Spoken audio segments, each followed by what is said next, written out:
Joining us tonight, updating the story you saw first live on Action 2 News at 5. Brown County authorities say they found a body during their search for a missing teen. It was found near the 2600 block of Day Street in the town of Wrightstown.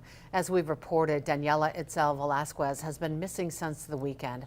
Brittany Schmidt was at the news conference where authorities gave the latest update minutes ago. She joins us now live. Brittany.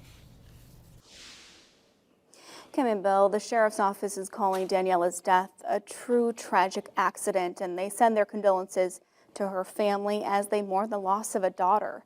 She was reported missing on Sunday in the village of Wrightstown.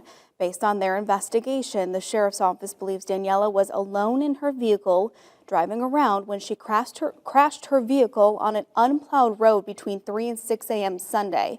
A sheriff's deputy found her empty vehicle in the ditch on Monday at about 2:30.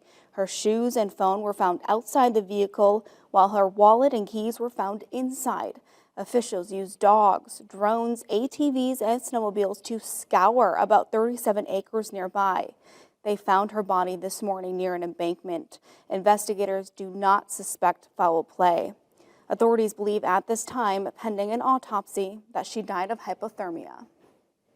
She was definitely not dressed for the weather, and being outside in conditions much like they are today for any extended period of time is going to result in fatality in a short period of time.